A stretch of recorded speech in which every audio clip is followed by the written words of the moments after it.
Good morning. Welcome back to the show. Happy Friday. Happy Friday. Happy Friday. I had to go to the doctor this morning and get some lab tests done, got some blood drawn, and we're at it. It's a late morning video, but I tell you what, there's so much exciting things going on out there. We're going to look at some clips from Stuart Alderati, from Paul Atkins with the SEC. They were interviewed in some panels yesterday. We're going to look at some short clips of that. We're also going to look at a scam that is going around on X, which is formerly Twitter, where there are attachments that people are clicking on in instant messages, and their X accounts are being taken over by these scammers from viruses. We're going to look at that. We're going to get excited, and we're going to make it one and done. So if you get a chance, follow me on X at RuleXRP.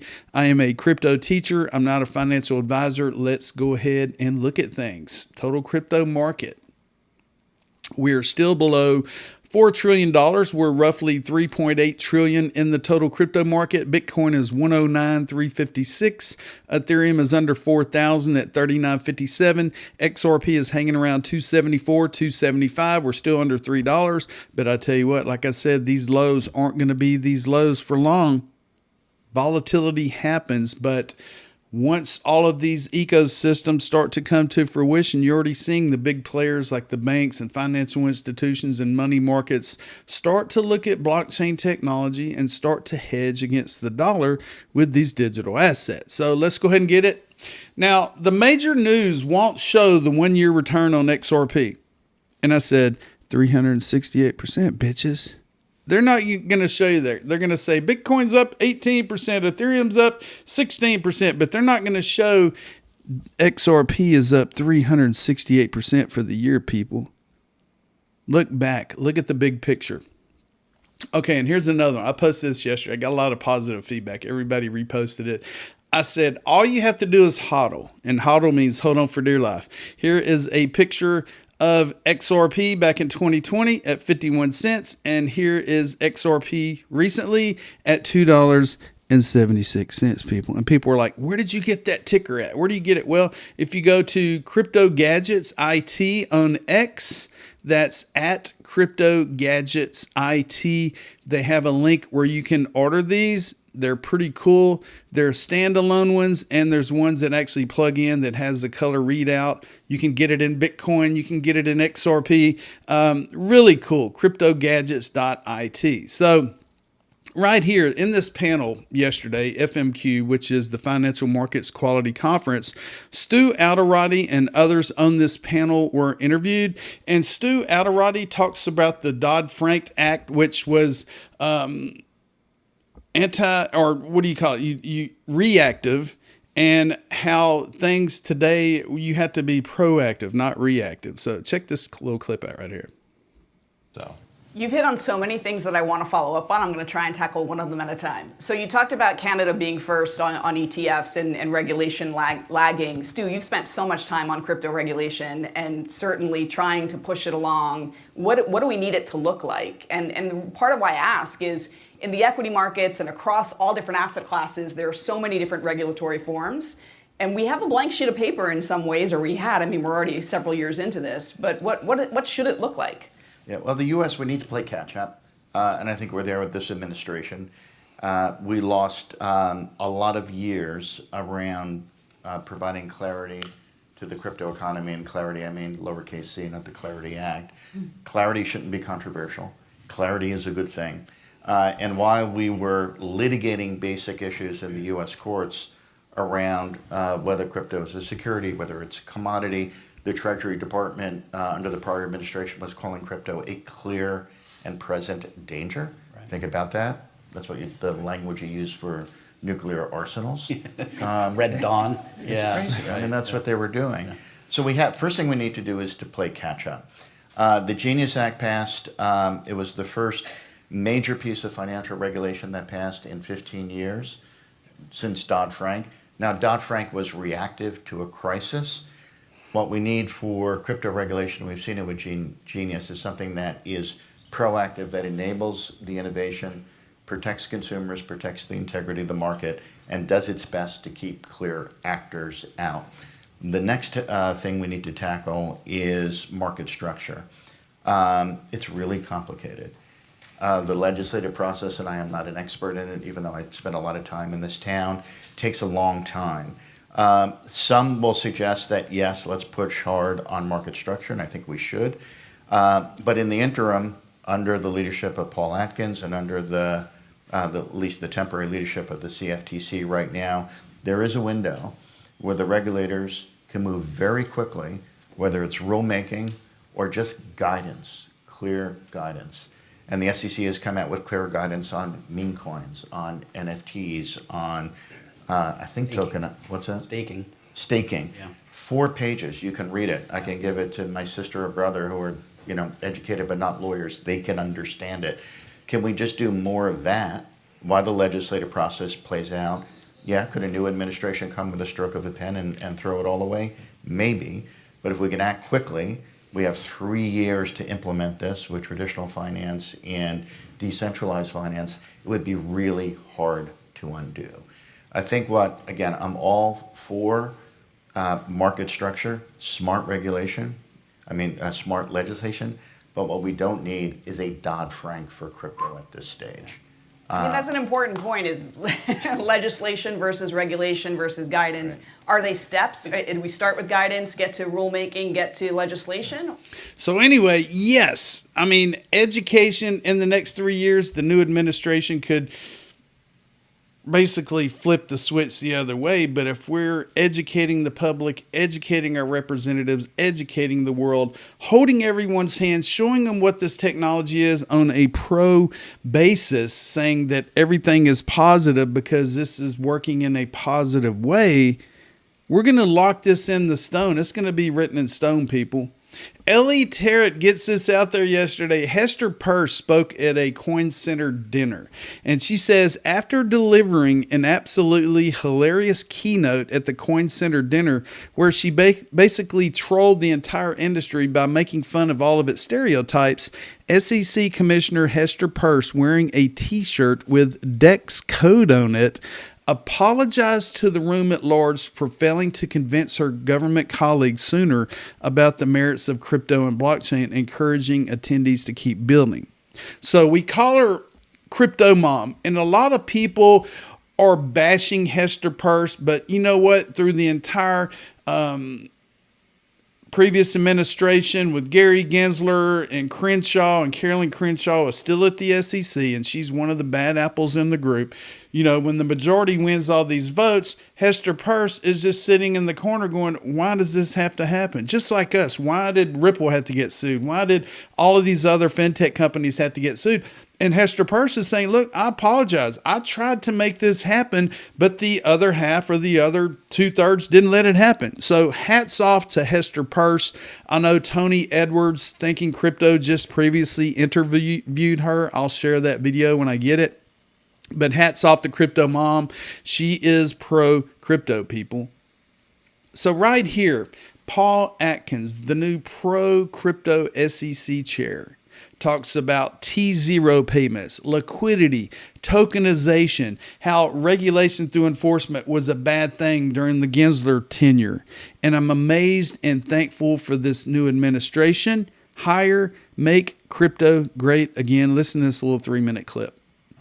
So some people have described or believe that your approach is a light touch approach to regulation. How would you respond to them?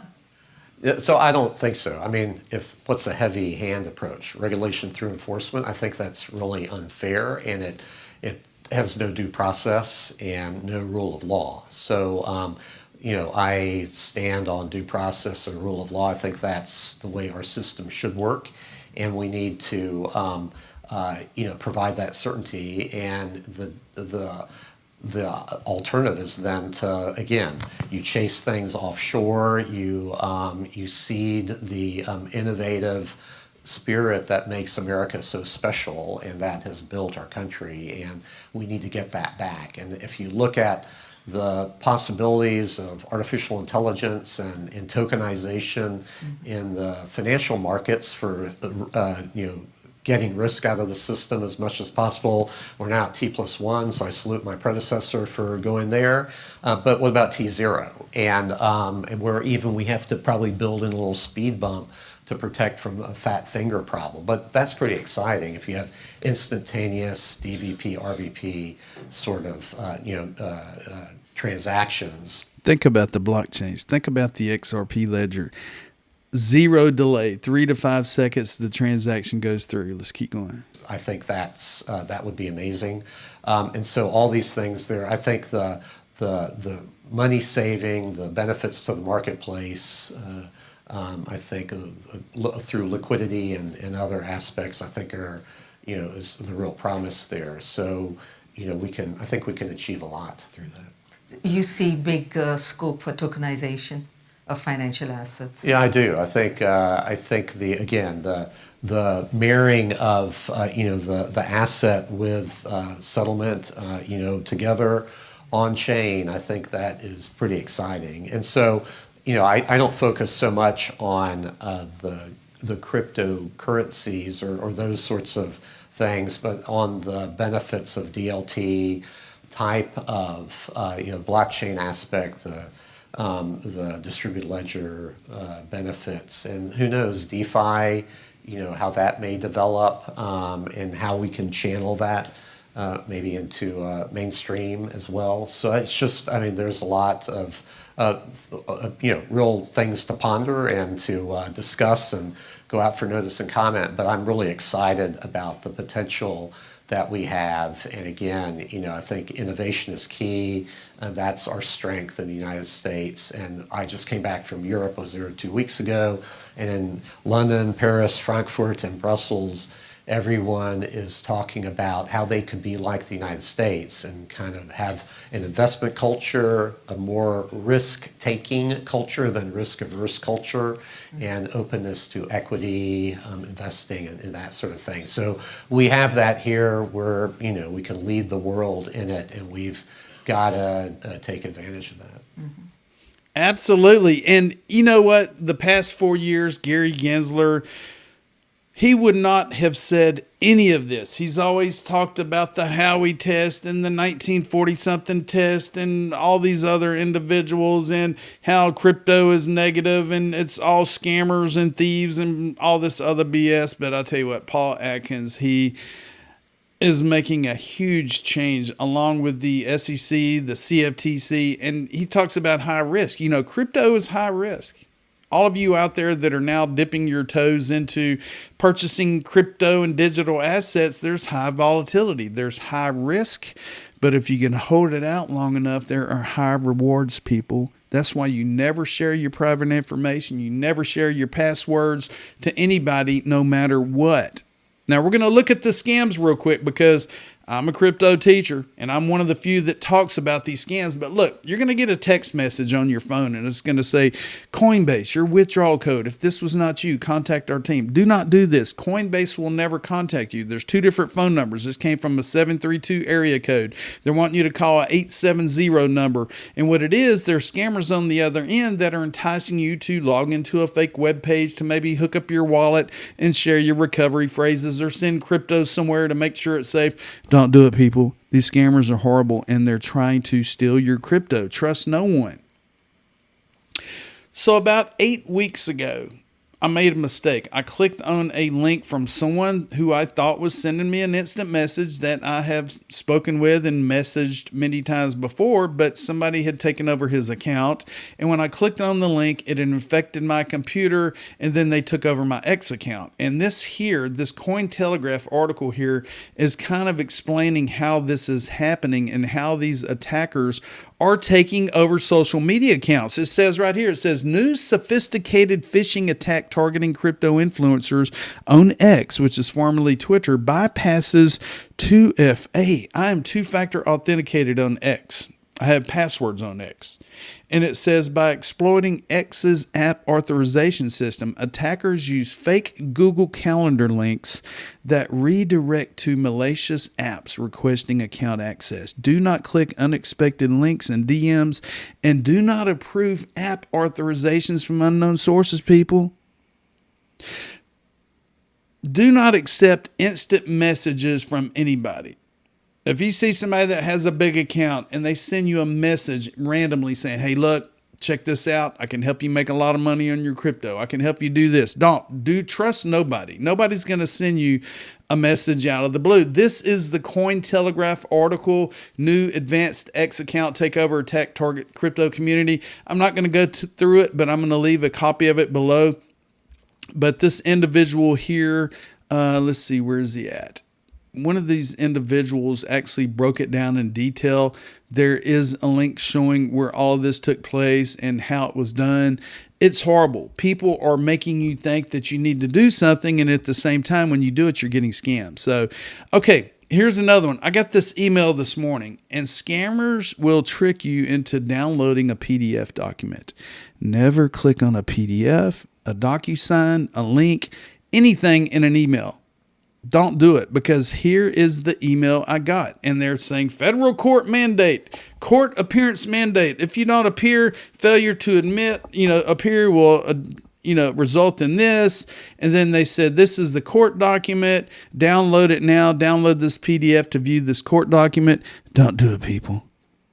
No matter what, no matter how important you think it is, do not download a PDF, because these PDF files are loaded with viruses, and you're not going to know when they infect your computer or infect your phone. This is the email from the scammer, kalek@isu.iig.com. This is the scammer's email that was sent to me, that sent the information to me. Trust no one. Delete those emails, delete those text messages, never share your wallet information. If you're self-custodying a lot of crypto, you're nervous as I am. You're about to go crazy because you're getting all these text messages, you're getting all these emails, you're scared to death. But you know what? There is a solution. Most of my XRP and my Bitcoin and my Ethereum are safely on iTrustCapital. I have an IRA, and I have a premium custody account, people. It is closed loop. Nobody's going to steal my crypto. Institutional based custody. There's no monthly fees. There's very low costs when you go to liquidate your crypto. I have a link below. If you put in the promo code RULE7, you're going to get an extra $100 funding bonus. Check it out. iTrustCapital, people. Be safe and get excited. Look at the positive. Look at the negative. Share this video. Tell your family members. If you get a text message from Coinbase or Ledger or whatever, or your bank or whoever, ignore it. Delete it, because these bad actors are going out of their way to steal your stuff. So thank you for subscribing. I have some work to do in the yard today. Get out and sweat, cut down some trees, clean up some stuff. So anyway, have a wonderful day. Be patient, and don't forget, I told you so.